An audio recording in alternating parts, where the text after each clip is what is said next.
Alokbati, ano to, talbos ng kamote. Ayan.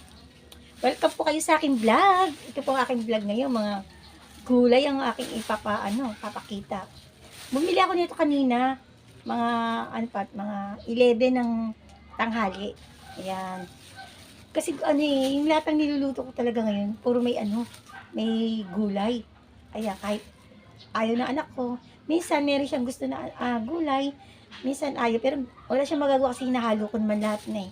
Ayan, talbos ng kamote. Tapos, alokbati. Ayan. Hinalo ko kanina sa tahong. Ang ulam namin tahong at saka prito isda. Ayan, yan yung ko kanina, pinost ko kanina umaga. Mga 9 yata ng umaga, 10. Ayan. Yan yung aking inulam. Masustansya yan. At saka yung ngayon gusto ko magmerienda. Ito binuksan ko.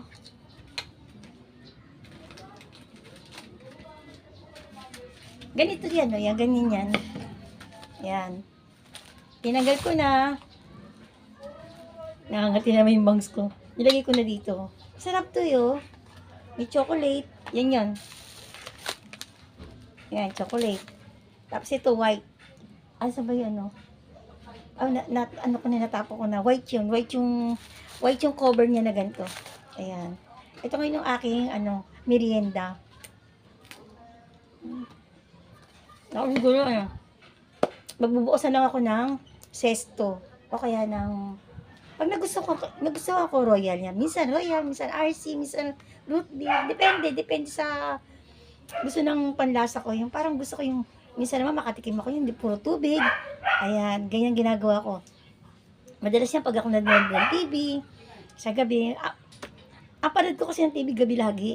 Kasi pag umaga busy ako sa mga gawaing bahay, sa tindahan, pag-aasikaso.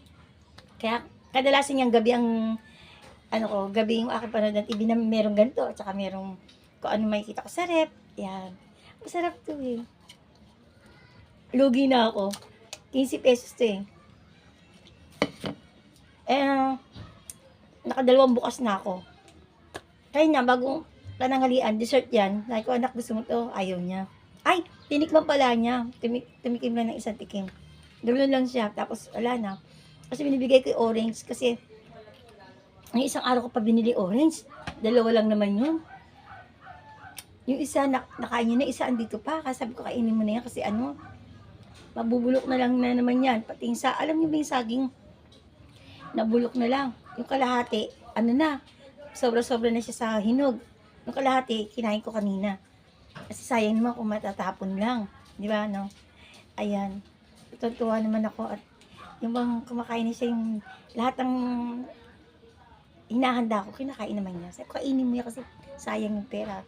Kung hindi mo kakainin, may tatapon lang. Kasi minsan, hindi ko rin lahat nakakain. Pero kadalasan talaga pinipid ko kain kasi sayang nanghihinayang ako sa mga tira-tira eh.